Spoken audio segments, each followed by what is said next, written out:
By 2012, Fire Emblem seemed to be on its last legs. There hadn't been a new original Fire Emblem game since 2007 with Radiant Dawn, a sequel to Path of Radiance. Dawn didn't make a huge splash, which may be attributed to Ike's less than stellar popularity in Japan. You guys all think you're so much better than me! And the fact that it was a Wii exclusive. The Wii catered to a middle-of-the-road audience, and simply wasn't the ideal console for a complex strategy game like Fire Emblem.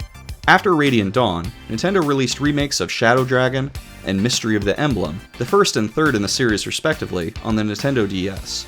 Both were pretty good, but not amazing, and certainly not enough to save the franchise from its waning relevance. And then, one day, Nintendo decided to give the team responsible for Fire Emblem, Intelligent Systems, a dire ultimatum.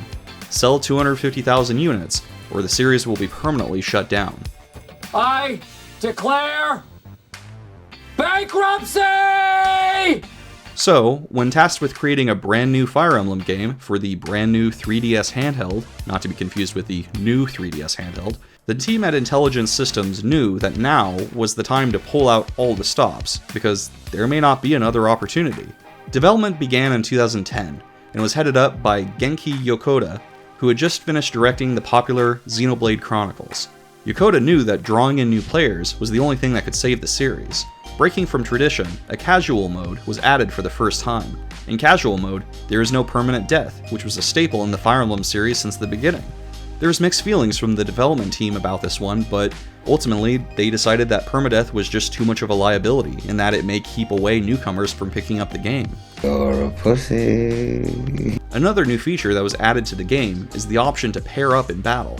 When two units pair up, they benefit from the attributes of the other, at the expense of making actions independently.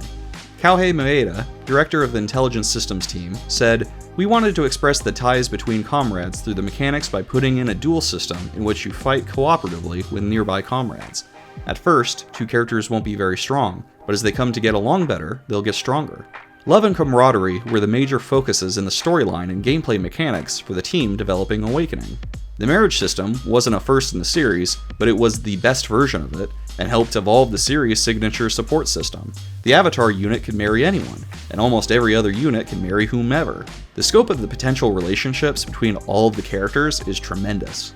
In April of 2012, the hard work of Intelligent Systems would finally pay off. Fire Emblem Awakening sold amazingly well in Japan, with pre-orders for the game even crashing the official website. It would take a year before the rest of the world would see the game, but when it did, it was celebrated as one of the best games in the series.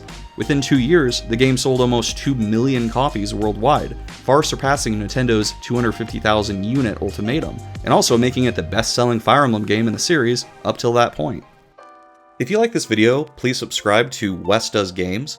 I'm just getting started out on YouTube, and all your likes and subscribes and comments really mean the world to me. Thanks for watching, and I'll see you on the next video.